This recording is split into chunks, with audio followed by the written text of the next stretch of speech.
Spider-Verse came out in 2018, and with it came hundreds of artists creating unique stories and designs of their own spider people, appropriately named Spidersonas. So many different takes on what Spider-Man could look like across a multitude of universes, or even what they themselves would have done if put in Spider-Man's place. I soaked up every little bit of it, imagining what my own Spidersona would have looked like, what kind of powers I would have, what kind of relationships, my backstory. Every little Spidersona that I saw inspired me, and I took pen to paper and I drew nothing. I drew nothing. I heavily enjoyed all the different designs and takes, but 2018 me was fresh out of high school and creatively blocked by the panic of having no idea what to do without a teacher telling me. Seriously, didn't know when I should talk, when I could go to the bathroom. Safe to say it wasn't my year, or really any years after that. That's not what we're here for. What we are here for is that sweet, sweet Spider-Verse content. Yes. Here I am, 5 years after the movie came out, and I've finally done it. After years of thinking about it, several days of Pinterest scrolling, and I've done it. Let's go. I wanted to make a poster of my Spidersona, but first I actually had to create said character. I knew I wanted to create a character who has similar woes and fears of myself without making the character me. As cool as I am, the sim player in me wanted to create life. And then it hit me. In reality, hitting me is me going on a walk with my partner, and I don't like walking, but I do like rolling on feet with it.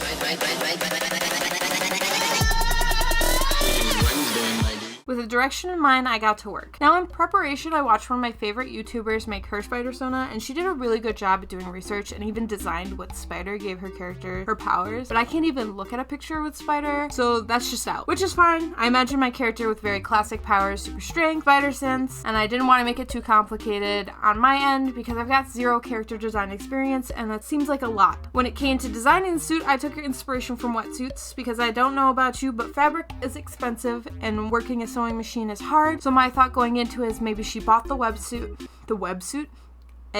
Maybe she bought the wetsuit and painted it much like Miles did in the first movie. I imagine some sewing had to be done for the mask and gloves. Sewing just the mask would be a lot easier. Perhaps, like me, she finds hand sewing much easier, and a big project like making an entire attire out of almost nothing just overwhelming. I imagine her as very unsure and almost fearful when we first meet her. Like, she's smart like any future spider person would be, but she had a traumatic experience, maybe competing in a sport she loves. I'm thinking figure skating, and it really hurt her confidence. I think she's got a lot of anxiety, like a fear of heights, ironically a fear of spiders, and even just getting hurt again. Color-wise, I was just gonna pick an appealing color palette and kind of run with that for the suit design, but my partner suggested it'd be really cool to stick with the actual original Spider-Man colors. So really it was a matter of where to put the colors and how much detail I wanted to add. Maybe from the story side of things, she has a really close friend that really likes comics, and she really related to one of the superheroes from the comics and just kind of chose the theme and the colors to color her own suit. I like to think that in the moments of her powers developing, she really freaks out and goes to her friend thinking she's crazy or dying, and this friend, already a comic aficionado, connects the dots and really encourages her to become a superhero, or as James Jameson would call it,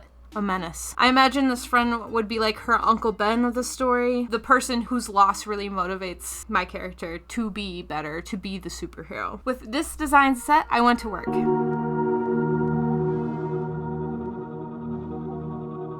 Now, I really wanted this poster to kind of portray her defining moment. Her friend encouraged her, with great power comes great responsibility. This friend helps her hone her powers, introduced her to roller derby in an effort to train her. She wasn't the hero they needed when they were killed, but she will be from then on out. I wanted this poster to mirror Miles' iconic leap of faith scene without being a direct copy of the pose and everything. I want it to feel like she's diving headfirst and finally leaving her fears behind her.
Well, this is her. I'm thinking her name's gonna be like Spider Blade, like rollerblades. I know she's on skates, but Blade sounds a lot cooler. I do not want to name her Spider Skate.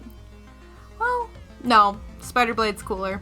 I hope you had fun watching this process unfold. If you have any cool ideas you think would fit this character, even names for her civilian self or her friend, let's talk about it in the comments. Now, if you'll excuse me, I have to go watch the new Spider-Verse movie. Bye!